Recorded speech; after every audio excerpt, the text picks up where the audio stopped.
बिस्मिल्लाहिर्रहमानिर्रहीम रब्बि ज़िदनी इल्मा अस्सलामु अलैकुम वरहमतुल्लाहि वबरकातुहू। सबसे पहले मैं अल्लाह ताला का शुक्र अदा करता हूँ और अल्लाह ताला से दुआ करता हूँ कि आप सब खैर खैरियत से हो। आज की जो लेक्चर वीडियो है वो रिलेटेड है एंट्रोपी की कैलकुलेशन से कि एंट्रोपी के न्यूमेरिकल्स आपके पास एग्जाम में आ जाते हैं तो आप किस तरह जो है वो एंट्रोपी की वैल्यूज है वो आप किस तरह कैलकुलेट कर सकते हैं। तो न्यूमेरिकल नंबर 1 जो हम डिस्कस करने जा रहे हैं उसके डेटा क्या है हमारे पास, calculate the entropy change, calculate the entropy change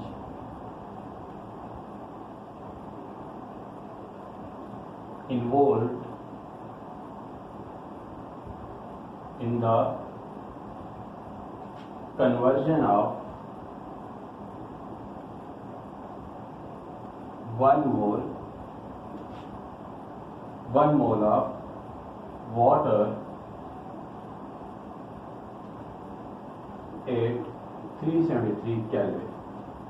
ठीक है, तो आपने 1 मोल ऑफ वाटर को आप जो है वो चेंज कर रहे हैं, डेफिनेटली फिजिकल चेंज, इसमें एंट्रोपी चेंज क्या आएगा। ठीक है, तो आपने क्या करना है और इसके आपने एंट्रोपी चेंज करनी है और इसके अलावा latent heat of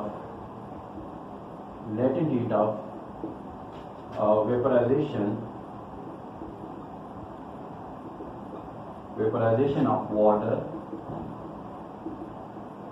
is 2.257 kilo joule per gram. ठीक है, तो ये आप लेटेंट हीट ऑफ वेपराइजेशन आपको गिवन है, इसमें फिजिकल चेंज आ रहा है लिक्विड टू जो वेपर्स फॉर्म में या आप इसको गैसियस स्टेट में कह रहे हैं तो एंट्रोपी भी क्या चेंज आएगा। ठीक है, तो अब हम इसको कैलकुलेट कैसे करेंगे।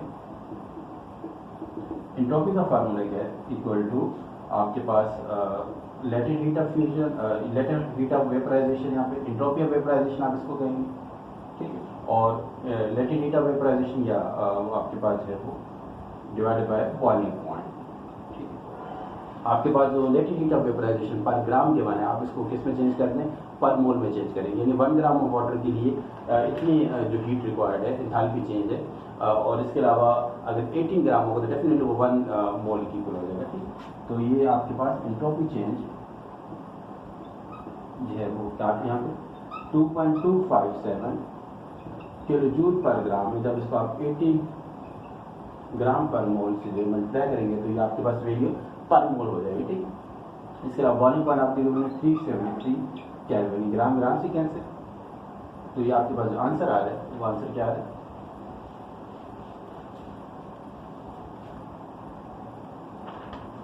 आंसर हम कैलकुलेट करते हैं 2.257 मल्टीप्लाई बाई 18 डिवाइडेड बाई 373।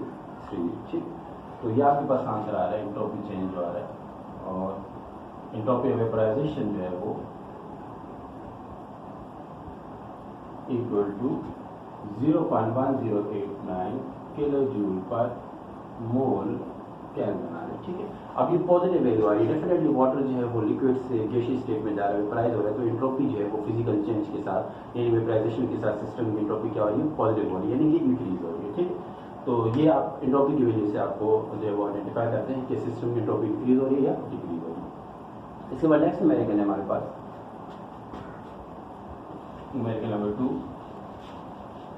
ये फिजिकल चेंज था, ठीक है, कि किस तरह वाटर जो है वो लिक्विड से गैसियस वेपराइज हो रहा है, गैसियस स्टेट में जा रहा है। नेक्स्ट है हमारे पास calculate the entropy change, calculate the entropy change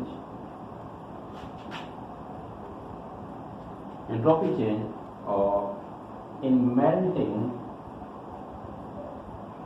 1 gram of ice. ठीक है, 1 ग्राम ऑफ आइस आप उसको मेल्ट करें, आप इसकी एंट्रोपी चेंज कैलकुलेट करें और इसमें latent heat of fusion of ice is 80 calorie पर ग्राम है। ठीक है, ये आपको वैल्यूज गिवन है और इसको आपने इसमें एंट्रोपी ऑफ फ्यूजन जो है वो कैलकुलेट, इसमें एक फिजिकल चेंज है कि किस तरह सॉलिड से लिक्विफाई हो रहा है और फ्यूजन सॉरी, तो इसमें एंट्रोपी चेंज क्या, एंट्रोपी इंक्रीज होगी डिक्रीज होगी। ठीक है, तो इसमें हम इसको कैलकुलेट करेंगे, entropy of fusion equal to enthalpy of fusion और डिवाइडेड बाय मेल्टिंग पॉइंट। ठीक है, इसमें आपको कैलोरी पर ग्राम गिवन है, ठीक है। तो इसमें आप क्या करेंगे, पर ग्राम है और आपके पास है वो 1 ग्राम ऑफ आइस है आपके पास, तो एंट्रोपी ऑफ फ्यूजन है 80 कैलोरी पर ग्राम है, ठीक है। अगर आप इसको पर मोल में चेंज करना चाहते हैं तो पर मोल डेफिनेटली वाटर जो है वो आइस है, तो इसमें आपके पास क्या होगा 18 ग्राम पर मोल, और इसमें आपको डिवाइड करेंगे आपको 273 केल्विन से, क्योंकि 0 डिग्री सेंटीग्रेड है। तो इसमें आपका आंसर क्या है 80 है, तो ये आंसर आ रहा है 80 मल्टीप्लाई बाय 18 और डिवाइडेड बाय 273 है, ठीक है। तो ये आपके पास एंट्रोपी चेंज आ रहा है, वो आ रहा है 5.274 कैलोरी पर मोल केल्विन है, ठीक है। कैलोरी पर मोल केल्विन, इसको अगर हम जूल में चेंज करें तो जूल में चेंज करने के लिए क्या करेंगे, इसमें आपके पास since 1 calorie equal to 4.184 joule है, ठीक। तो आप सिंपल क्या करेंगे, इसको entropy equal to 5.274 calorie multiply by 4.184 joule per calorie, ठीक है। और बाकी मोल केल्विन, कैलोरी कैलोरी से कैंसिल आउट हो जाएगा, तो इसमें आपके पास जो आंसर आएगा मल्टीप्लाई बाय 4.184, तो ये आपके पास आंसर है 22.06 जूल पर मोल केल्विन। एंट्रोपी का यूनिट याद रखिए, क्योंकि मोस्टली स्टूडेंट कंफ्यूज होते हैं।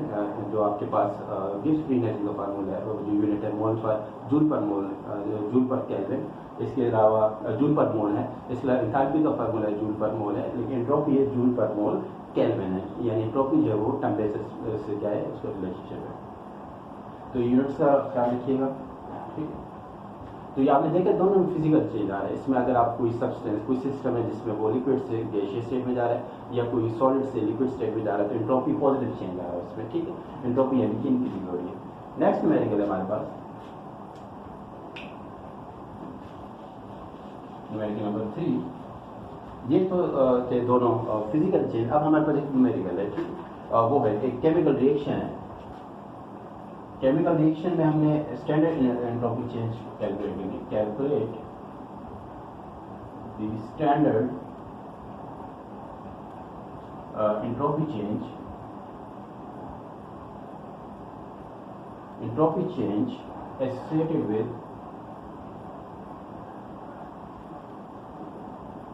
associated with the following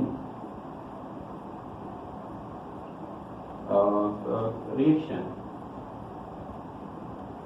at 298 kelvin. आपके पास एक रिएक्शन है P4 और ऑक्सीजन जो है, ये आपके पास गैसियस स्टेट है, ये P4 सॉलिड स्टेट में। इसके अलावा प्रोडक्ट की फॉर्मेशन P4O10, ये भी आपके पास सॉलिड है, ठीक है। ये एक रिएक्शन है, इस रिएक्शन के आपने एंट्रोपी चेंज करना है, ठीक है। गैसियस सॉलिड की फॉर्मेशन हो रही है, डेफिनेटली सॉलिड फॉर्मेशन हो रही है, एंट्रोपी सिस्टम की ओवरऑल क्या होनी चाहिए, आपके पास डिक्रीज होनी चाहिए। इसमें आपको स्टैंडर्ड एंट्रोपी इसके कैलकुलेशन कैलकुलेट करनी है, जिसके लिए आपको रिएक्टेंट और प्रोडक्ट की भी स्टैंडर्ड एंट्रोपी की फॉर्मेशन होनी चाहिए। तो हमारे पास जो P4 की स्टैंडर्ड एंट्रोपी है P4, तो वो स्टैंडर्ड एंट्रोपी की वैल्यू क्या हमारे पास 41.1 जूल पर मोल केल्विन। इसी तरह स्टैंडर्ड एंट्रोपी ऑफ ऑक्सीजन है हमारे पास, तो वो कितनी है 205 जूल पर मोल केल्विन। इसी तरह जो प्रोडक्ट की जो वो स्टैंडर्ड एंट्रोपी है P4O10 equal to 231 joule per mole kelvin है, ठीक है। ये स्टैंडर्ड एंट्रोपीज की वैल्यूज हमें गिवन है। तो हम क्या करेंगे, sum of entropy of product minus sum of entropy of reactants का डिफरेंस फाइंड करेंगे। तो हमारे पास क्या देगी, standard entropy change for the chemical reaction जो है हम कैलकुलेट करेंगे। तो हम इसको कैसे कैलकुलेट करेंगे, 298 है, तो ये हमारे पास स्टैंडर्ड एंट्रोपी चेंज जो है sum of entropy of product minus sum of entropy change for reactant, ठीक है।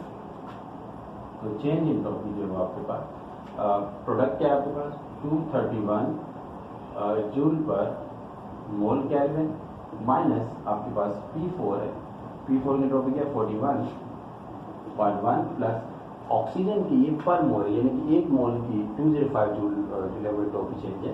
तो 5 की क्या होगी, आप इससे मल्टीप्लाई कर देंगे 5 मल्टीप्लाई बाय 0.5 है, तो ये 5 मोल्स के हो गए। ठीक, तो अब इसको कैलकुलेट करेंगे। 231 माइनस आपके पास है 205 मल्टीप्लाई बाय 5 प्लस 41.1, तो ये 1066, ठीक, तो माइनस 231, तो ये आपके पास आ रहा है -835 जूल पर मोल केल्विन। ठीक है, स्टैंडर्ड एंट्रोपी चेंज जो है वो आपके पास यहाँ माइनस में आ रहा है, इसका मतलब रिएक्शन प्रोसीड हो रहा है with the decrease entropy of the system. तो वो हमें रिएक्शन की जो है वो रिएक्टेंट और प्रोडक्टिव फिजिकल स्टेट से भी क्या होता है हम अंदाजा लगा सकते हैं। तो ये एंट्रोपी क्या हो रही है, जो रिएक्शन प्रोसीड हो रहा है सिस्टम की एंट्रोपी क्या हो रही है, कम हो रही है। नेक्स्ट न्यूमेरिकल हमारे पास ये केमिकल रिएक्शन था, उसकी एंट्रोपी हमने कैलकुलेट की। इसके बाद नेक्स्ट है एक सिस्टम है, उसमें वर्क डन होता है, तो वर्क से रिलेटेड हम किस तरह से वो एंट्रोपी को कैलकुलेट कर सकते हैं। हमारे पास डेटा है,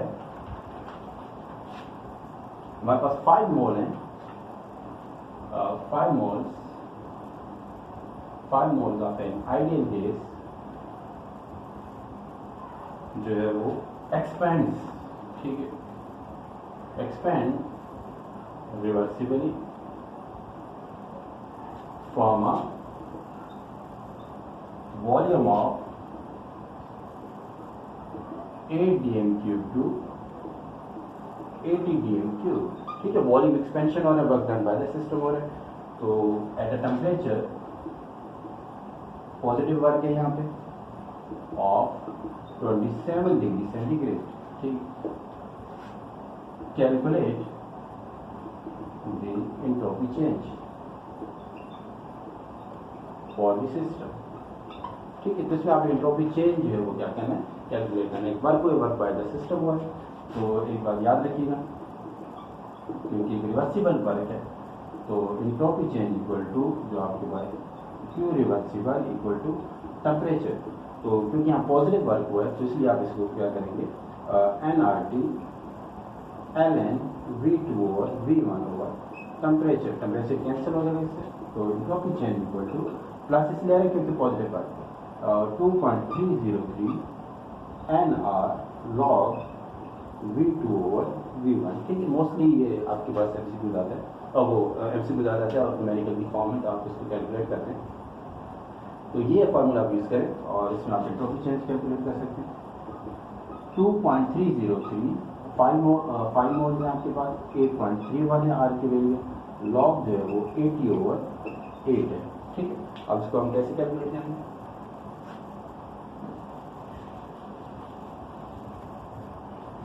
एंट्रोपी का फार्मूला याद कर लेते हैं। Q रिवर्सिबल ओवर T जो है इसको याद रखिए, क्योंकि मोस्टली कंफ्यूजन हो जाती है स्टूडेंट्स के nRT ln V2 और V1 को जो है वो यूज़ कर लेते हैं।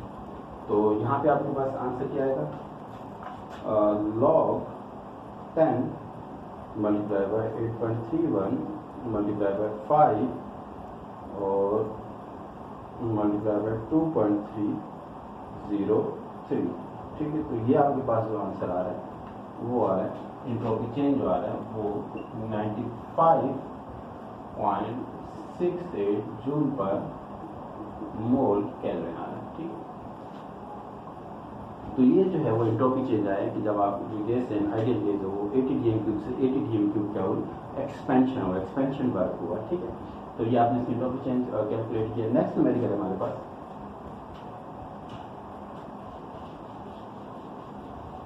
Numerical number 5। इसका डेटा क्या है हमारे पास एक find entropy of formation, find standard entropy of formation, ठीक है, eight 25 degree centigrade for PCl5 है। ठीक है, इस तरह का आपके पास डेटा आ सकते हैं कि entropy of formation for PCl5 है, और इसमें आपके पास गिब्स फ्री एनर्जी इसकी गिवन है, change standard Gibbs free energy जो है वो फॉर्मेशन जो है वो क्या वैल्यू इसकी -305 और किलो जूल पर मोल है आपके पास, और इसके अलावा एंथैल्पी ऑफ फॉर्मेशन है इसकी स्टैंडर्ड एंथैल्पी ऑफ फॉर्मेशन वो है -374.9 किलो जूल पर मोल है आपके पास, ठीक है। तो इसमें आपने जो इसकी एंट्रोपी जो है वो चेंज फाइंड करना है PCl5 के लिए। तो इसको आप कैसे सॉल्व करेंगे? स्टैंडर्ड गिव्स free energy formation equal to enthalpy of formation standard minus T delta S of standard. तो आपको डेल्टा एस चाहिए, तो यहाँ पे ये T delta S of formation और delta H of formation minus delta G of formation, और उसके बाद आपके पास क्या होगा स्टैंडर्ड। तो delta H of formation standard delta G of formation divided by temperature, ठीक है। तो आप ये फार्मूला है, इसको आप यूज़ करेंगे और इस तरह आपके पास क्या हो जाएगी entropy change for the formation of PCl5 आप कैलकुलेट कर सकते हैं, ठीक है। वैल्यूज आपके पास गिवन है, इन वैल्यूज को हम पुट करते हैं। तो हम इसको कैसे सॉल्व करेंगे, ये फार्मूला नोट कर लीजिए, इसके बाद हम इस वैल्यूज पुट कर देते हैं। Formation equal to delta h formation क्या आपके पास ये वैल्यू है माइनस 374.9 और माइनस आपके पास 305, ठीक है, divided by temperature 25 degree centigrade, ये 298 केल्विन आपके पास बन जाएगा, ठीक।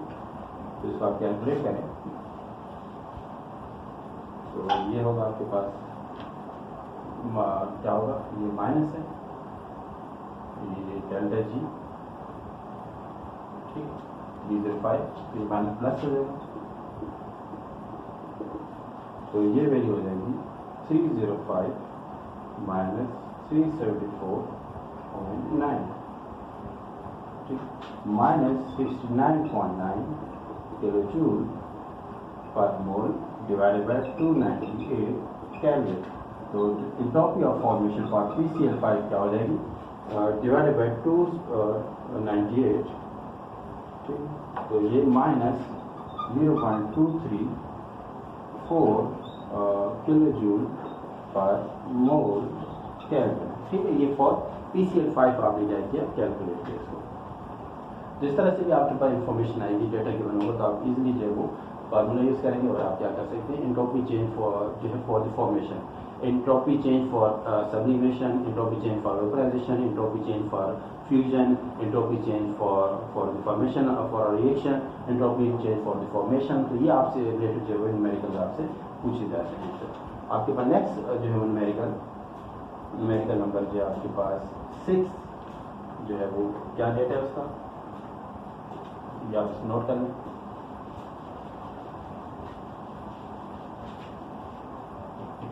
6 में क्या डेटा गिवन है आपको, आपके पास न्यूमेरिकल नंबर 6 जो है वो द हीट लिबरेटेड, ठीक है, हीट जो है वो लिबरेट हुई इसमें on complete combustion of 7.8 gram of benzene, ठीक है, इज कितनी वैल्यू इसकी 327 किलो जूल, ठीक। this heat has been measured at constant volume, ठीक है। सीधी है डेफिनेटली जो भी हीट वो लिबरेट हुई उसने इंटरनल एनर्जी को चेंज किया होगा, क्योंकि जो हीट एब्जॉर्प्शन है या हीट जो वो लिबरेशन होगी at constant volume will be equal to change in internal energy of system. और इसके बाद and at 27 degree centigrade and at 27 degree centigrade, ठीक। अब इसके बाद क्या करें, calculate the heat of combustion, ठीक है, of benzene at constant pressure at 27 degree centigrade, ठीक है। और इसमें आर की वैल्यू आपने गिवन है are equal to 8.31 joule per mole kelvin. ठीक, ये आपके पास इंफॉर्मेशन है। तो इसको आप कैसे कैलकुलेट करेंगे? पहले आपके पास 7.8 ग्राम ऑफ बेंजीन है और हीट ऑफ कंबशन यानी कि आपके पास कांस्टेंट प्रेशर पर जो आप हीट प्रोवाइड करते हैं एब्जॉर्प्शन सिस्टम होता है वो एंथैल्पी को चेंज करते हैं। ठीक, तो आपने क्या कैलकुलेट करना है इसमें? जो सेकंड पार्ट में आपको इन्फॉर्मेशन दी जा रही है कि इसमें आपके पास जो है वो delta H equal to delta e plus delta n g r t. तो ये वैल्यू आपको क्या करनी है? कैलकुलेट करनी है। इसके लिए डेल्टा ई की वैल्यू आपको काम गिवन है। डेल्टा ई की वैल्यू आपको अगर आप देखें यहाँ पे जो आपके पास कांस्टेंट वॉल्यूम पे काम हुआ है, ठीक, कांस्टेंट वॉल्यूम पे काम हुआ है तो जो भी हीट लिबरेशन हुई है उसने क्या किया? इंटरनल एनर्जी को चेंज किया। अब हीट लिबरेशन में तो डेफिनेटली इसमें सिस्टम की इंटरनल एनर्जी क्या हुई है? कम हुई है। तो ये डेल्टा ई की वैल्यू आपको यहाँ से ये वैल्यू होगी, लेकिन ये वैल्यू आपके पास क्या होगी? आपके पास 7.8 ग्राम है, तो इसको आप क्या करेंगे जो है वो पर मोल में इसको आप कैलकुलेट करेंगे। ठीक, और इसके अलावा आपके पास हम इसको सॉल्व करते हैं तो ये आप किस तरह से सॉल्व करेंगे? 7.8 ग्राम है, ठीक है, तो ये आप इसका ये आपके पास कंबशन है, इसका रेशियो क्या है? 7.8 to 7। इसमें आप जो है वो कैलकुलेट करेंगे एट कांस्टेंट वॉल्यूम, ठीक है, जो हीट है QV equal to delta e. ठीक, और इसमें आपके पास जो वैल्यू आपके पास थी वो क्या थी? 327 किलो जूल। ठीक है, तो वो 7.8 ग्राम है। तो 7.8 ग्राम को आप क्या करेंगे? Divided by molar mass of benzene जो वो 78 है। तो ये आपके पास वैल्यू बनेगी, क्या वैल्यू बनेगी इसमें आपके पास? ये आपके पास वैल्यू है 32 और 327 जो है वो 0 किलो जूल पर मोल है। ठीक है, और ये नेगेटिव आएगी वैल्यू क्योंकि इसमें हीट लिबरेशन हुई है। ठीक है, इसमें आप पहले के इंटरनल एनर्जी क्या हुई है? वो कम हुई है सिस्टम की।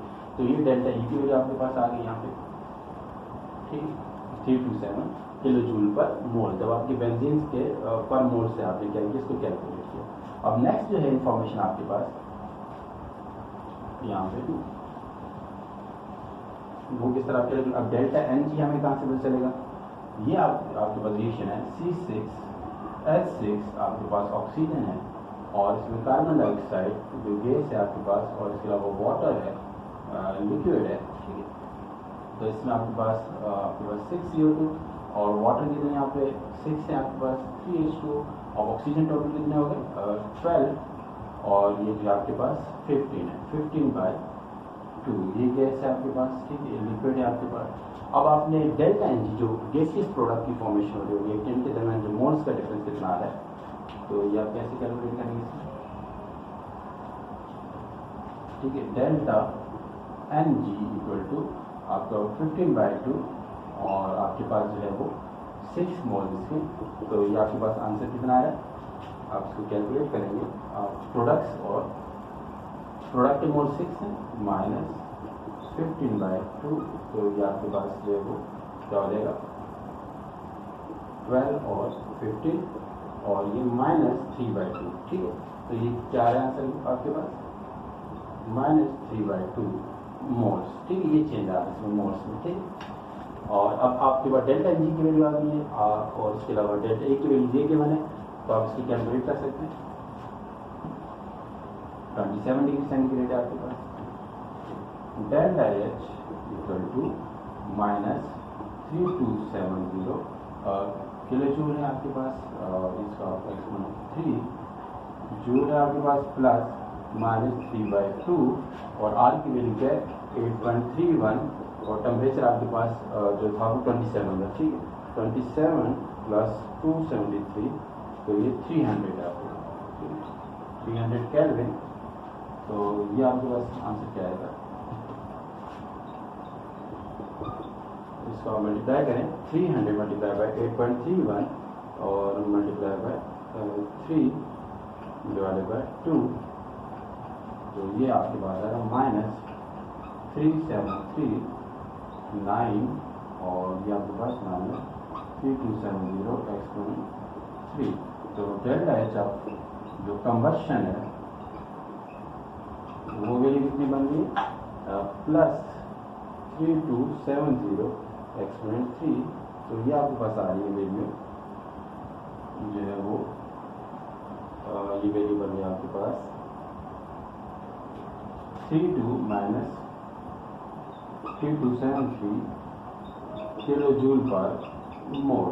ठीक है, ये आपके पास वैल्यू जो है वो क्या बन गई, ये हीट जो है वो क्या हो रही है, इसका आंसर जो है वो कितना है, सही है। ठीक है, आंसर जो है वो ये आ रहा है 3273 kilo joule per mole heat of जो कंबशन ऑफ बेंजीन जो आपने कैलकुलेट किया। ठीक है, इसमें जो अहम पॉइंट है वो आपने यहाँ पे देखना है, ये कांस्टेंट वॉल्यूम है, ये फर्स्ट ईयर केमिस्ट्री में एनर्जेटिक्स ऑफ केमिकल रिएक्शन में भी है कि जो कांस्टेंट हीट पे हीट लिबरेशन होगी, एब्जॉर्प्शन होगी, वो क्या होगी, चेंज इन इंटरनल एनर्जी की इक्वल होता है। ठीक है, इसके अलावा आपके पास जो है वो अगर आप कांस्टेंट उस पे प्रेशर पे वर्क करते हैं तो जो भी हीट एब्जॉर्प्शन होती है, हीट लिबरेशन होती है, वो इंथैल्पी चेंज की इक्वल होती है। ठीक है, तो इंथैल्पी चेंज और जो चेंज इन इंटरनल एनर्जी का जो रिलेशनशिप है वो मैं ऑलरेडी यहाँ पर जो है उसके थ्रू हमने क्या किया, ये कैलकुलेट किया। ठीक है, इंटरनल एनर्जी और इंथैल्पी चेंज के दरमियान जो रिलेशनशिप है वो हम फार्मूला इसको यहाँ पे यूज़ कर चुके हैं।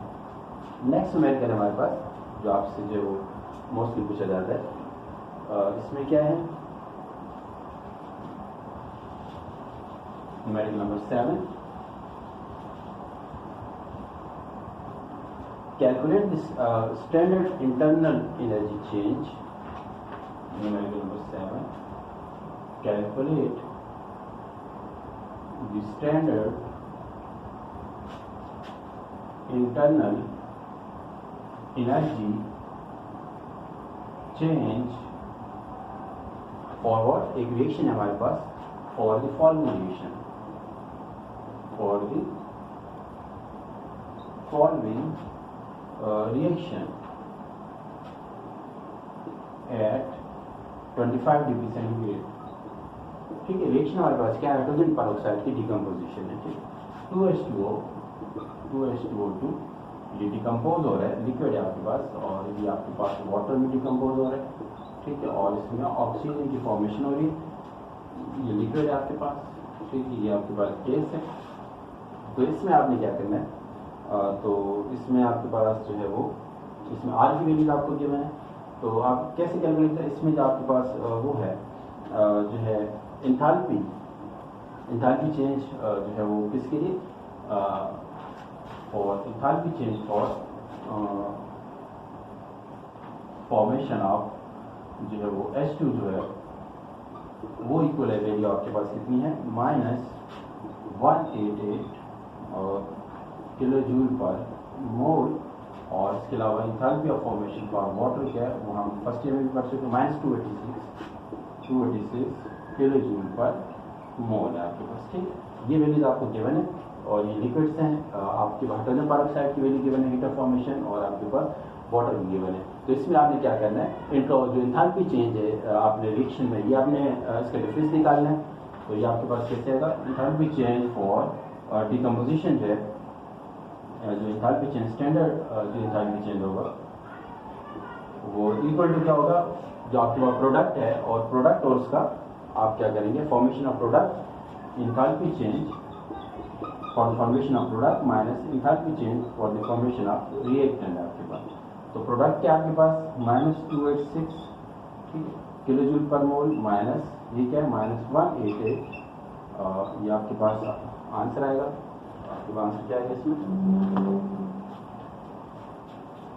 -188 माइनस 286, तो ये आ रहा है -98 किलो जूल पर मोल आ रहा है। ठीक है, अब इसमें जो है वो आपने ऑक्सीजन को यूज़ नहीं किया, क्योंकि ऑक्सीजन यहाँ से क्या हो जाती है, सिस्टम से लिबरेट हो जाती है। इस वजह से आप सिंपल डिफरेंस जो आप निकाल रहे हैं लिक्विड सब्सटेंस का, लिक्विड टू लिक्विड जो चेंज आ रहा है, इस वजह से आपने ऑक्सीजन को यहाँ इंक्लूड नहीं किया, क्योंकि ऑक्सीजन यहाँ से क्या हो जाती है, इवॉल्व हो